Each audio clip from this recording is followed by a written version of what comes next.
Thanks to the support as a channel member, Ryan Duffy. No, I know we don't need any more wage budget to get promoted this season. We're probably going to be okay. But I've got all these trialists coming in from Premier League clubs. We've got that Manchester City FA Cup money just sat there. I could do with just a little bit of it so I can offer some contracts to these kids. Or else we're going to have to rely on that youth intake that's just come in. I know you want to... You know, only one of them was any good.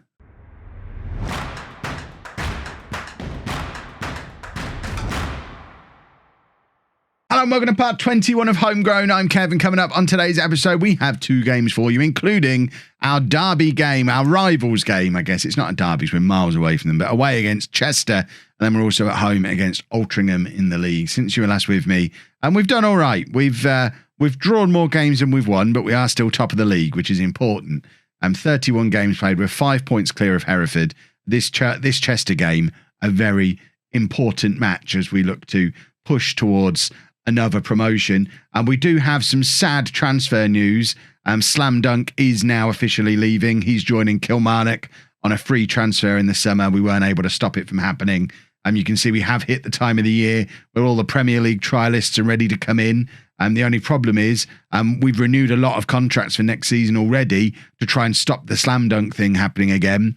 I'm not entirely sure how much money I'm going to be able to offer these young Premier League lads. It's doubly frustrating because we can see next season's budget already. We know it's going to be 7.75k. So, Mrs Wearmouth, let me spend it. I don't know if she will. I'm hoping she'll let me spend it. These are players who are going to come in the summer. Let me spend it now because our youth intake wasn't really all that this year. You can see there's not really anybody in the under-18s who's a standout from the new boys. There's a few three-star potential players, but they're realistically never going to get there. And the one who was any good, who I do expect to see a bit of a future from, is Russ Eddy, who's a right midfield player with a 4.5-star potential, another one of our Name in the Game channel members. And I'm expecting a lot from him. We're going to have to keep playing the 4-4-2 forever because he's a natural right midfielder and that's pretty much all he can do. But he's not ready yet. He's only got 1-star current ability, but give him time. Keep an eye on the name, Russ Eddy. You can see we've got a few of our other channel members getting ready to start making the breakthrough as well. Doyce Kirkland probably needs to be making the breakthrough in the relatively near future if he's going to. Left back is a problem position for us. He's getting there on his current ability. Worryingly, his potential ability is on the way down. In fact, we need some faces. Russ, you don't have a face. Bear with me a second. We need to fix Russ's face. There you go, Russ. You have a face. Once again, courtesy of Zealand's face pack, which I have now figured out how to use and not remove the faces of the existing players. So you can see everyone else has still got the face they had before. I can only do it for home. I haven't figured out a way to do it for the world at large without having to use some kind of third-party scouting thing, which I'm not interested in using. But let's face it, we only need our boys to have faces. Doesn't matter if the opposition have faces. They're a bunch of losers anyway. So let's go and do a football match. After all that, we're going to play against Chester. A win is very important for us today, and we are going with this team. We've got Wright in goal, a back four of Rodriguez, Davies, Mia, and Moya and Cisse. Slam Dunk, Curry, Bandera, and Camera in midfield. Beerith and Whitaker up front. Interesting camera news. He got a work permit, even though the game told me he wouldn't. We offered him a new contract. He got a work permit, so we're not going to have to do without him. There you go. There's your confirmation of his work permit.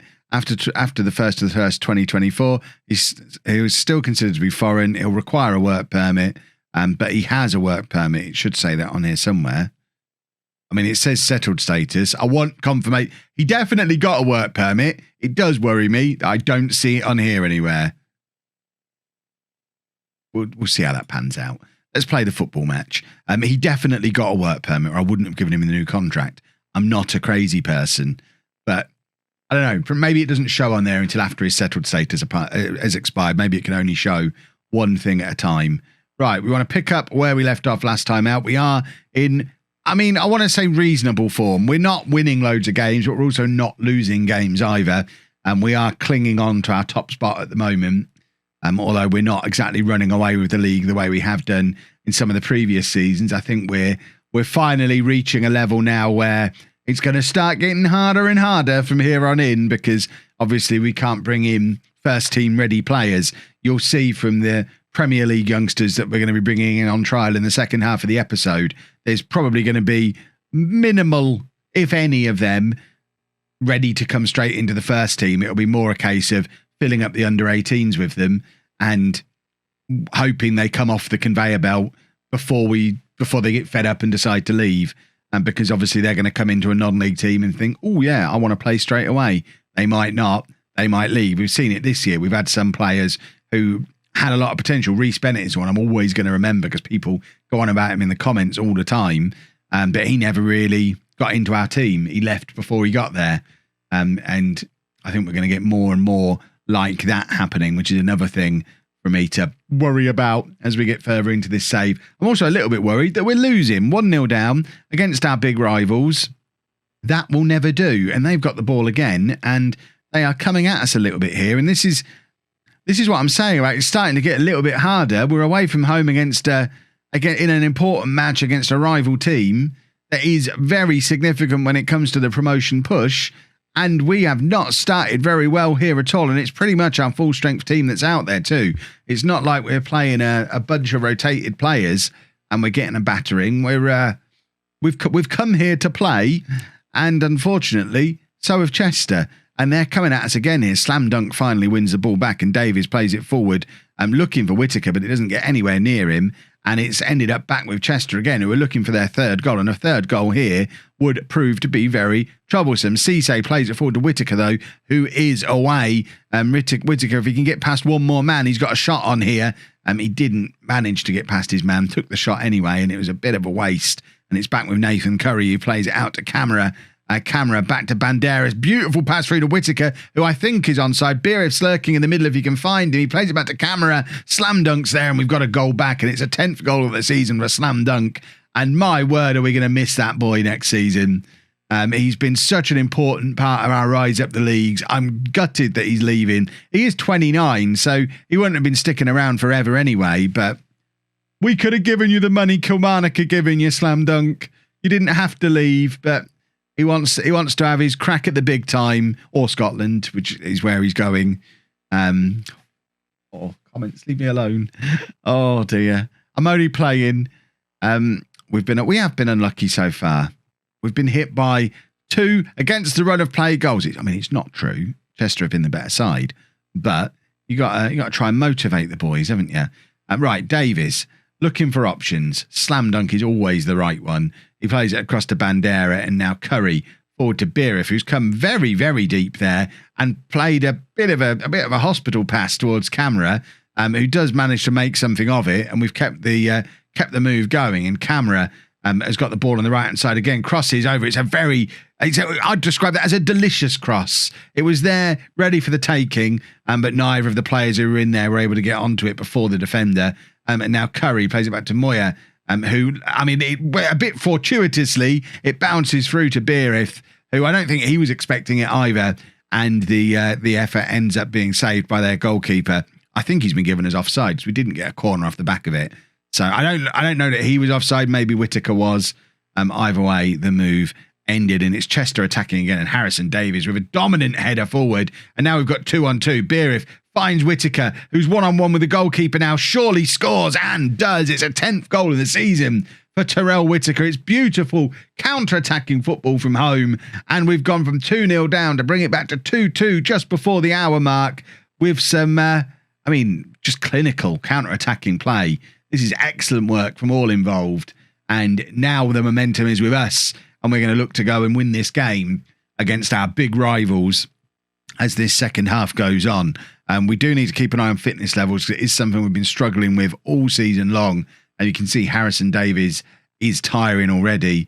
And we don't really have a centre-back. Eli Campbell, I guess, is a centre-back. He's 6 foot. He probably is a centre-back. We'll bring him on for Davies. It's not ideal because I'd always much rather keep Davies on because he is. You saw as part of that counter-attack just how important he is.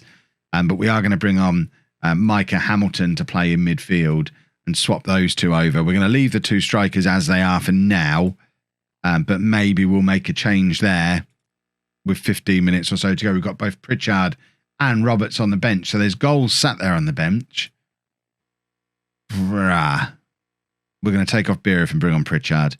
just for that set-piece threat. We know how dangerous Pritchard can be from anything like this. Long throws, corners, camera with the cross. There is Pritchard. Called it. You know how dangerous Danny Pritchard can be from a set piece. It's not actually a long throw. It's a short throw into camera who gets himself in a crossing position and it just lands on the head of Danny Pritchard. It's number 13 for the year for him. And how many times have we seen that happen this year? None of our strikers have got a runaway ridiculous goal total this year because we're rotating the four of them very well. Pritchard, Beerif, Whittaker, Roberts are probably all in the 10 to 15 goal range. And they've probably all played about half of the games. So I think doing a pretty good job of keeping all four of them fit and happy. But it does mean we don't have a 30 goal a season striker this year, which is a little bit sad. But you know who's going to be the real danger man when the time comes. And Pritchard came on and once again proved that in the big games, he's not only a big threat, he is a big game player. And he's done it again there in a big match. And that is not the way the story was supposed to end today.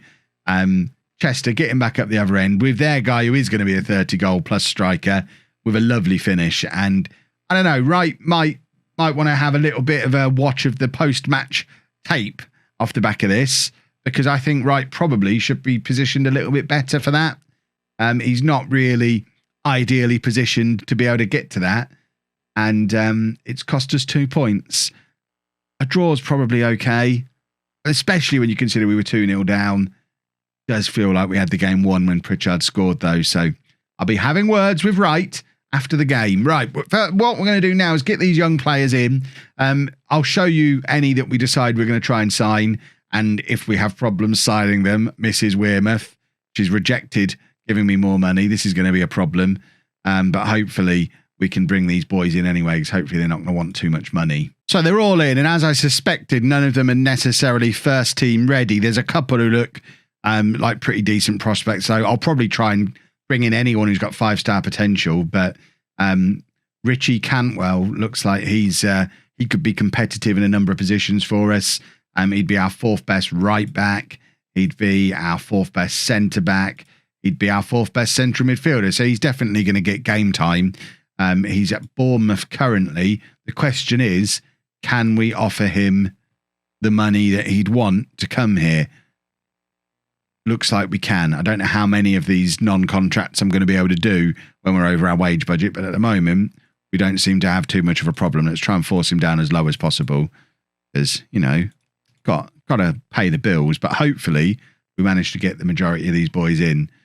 Tommy Jessup is another one who, at 2.5-star current ability and 5-star potential, definitely going to be trying to bring him in. And it doesn't look like we're going to be having the problems I thought we might have. So I'm just going to go through, make offers for any of them who've got 5-star potential. And then as usual, you'll meet them as and when they hit the first team. Well, we have quite a few of these are ready to come in on the 9th of June now. We've got Colin Spence, goalkeeper for Manchester City. We've got 3 defenders from Bournemouth, Chelsea and Liverpool, a midfielder from Man City, Slam Dunk's leaving, and then a striker, 1 inch from Manchester City and Manchester United. Lovely stuff.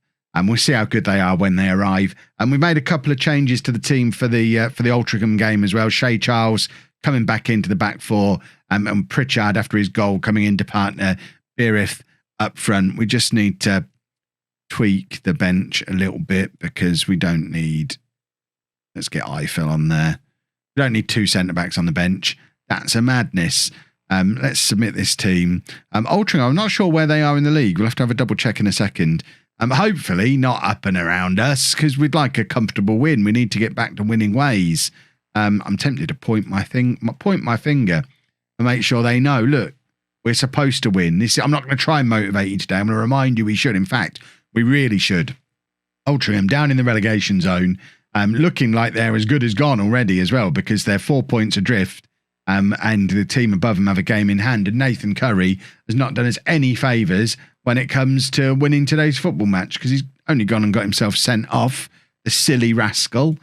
We're just going to switch to that. Bandera is going to be the midfield on his own. That was a wild challenge from Nathan Curry. We'll have less of that, thank you. And that is going to make things a little bit trickier for us today.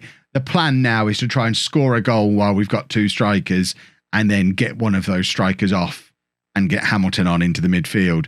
If we end up conceding a goal, I'm not quite sure what the plan becomes from there. I'm sure I'll come up with something. I'm an enterprising chap. But I do acknowledge this is a bad system to try and play for an entire game.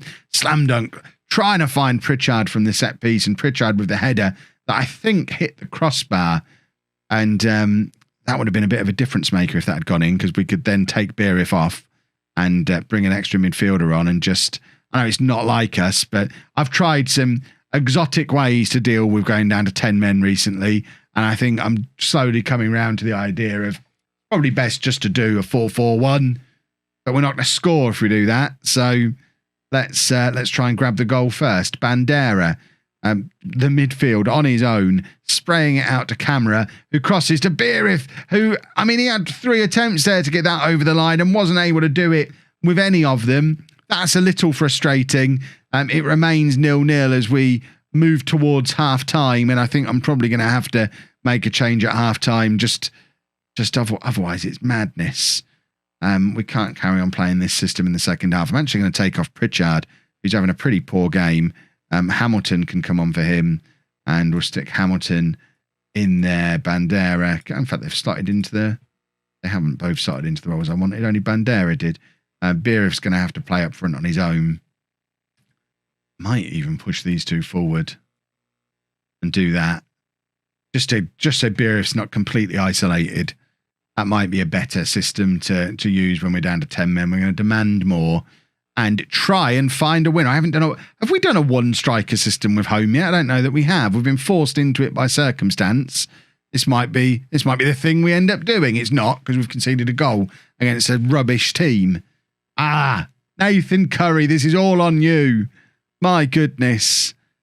What do we do to get back into this now? We've taken off a striker. It was all going well when we had 2 on the pitch.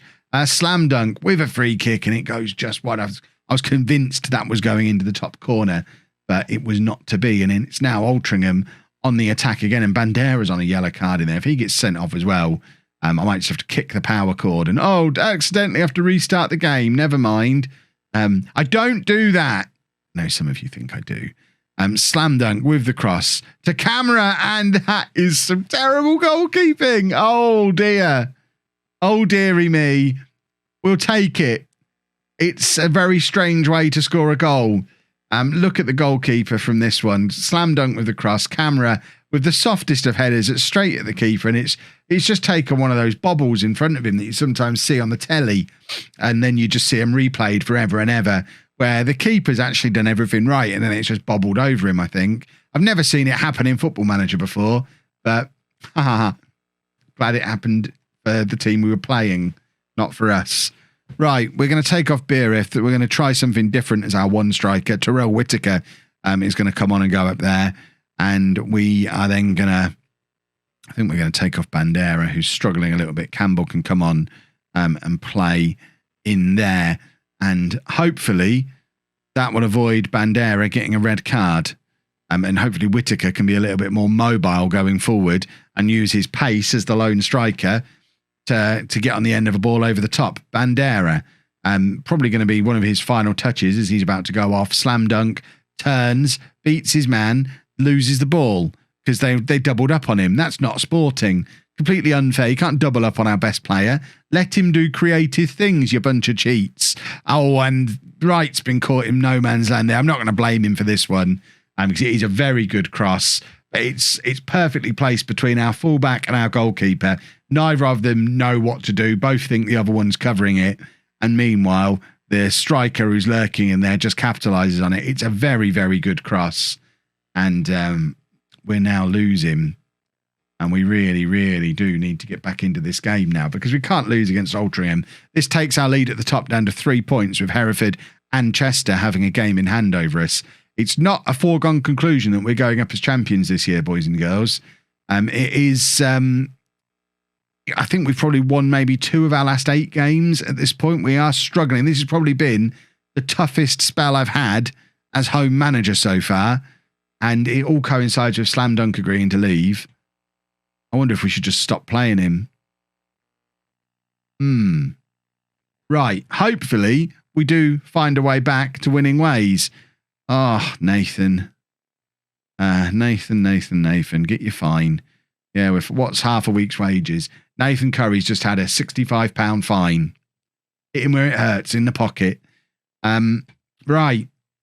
I guess we'll probably come back for the Kingston and Hartlepool games at the end of the season, unless it really starts to go wrong and it becomes super relevant to show the Hereford game or one of these other games. But I hope this is just a blip. But it really is a case. It has been 2 wins in the last. It is 2 wins in the last 8. We might be back a little bit sooner if it continues to go wrong. If you've enjoyed that, please make sure you leave a nice big thumbs up on there for me. Subscribe to the channel for daily Football Manager videos. And thank you very much for watching.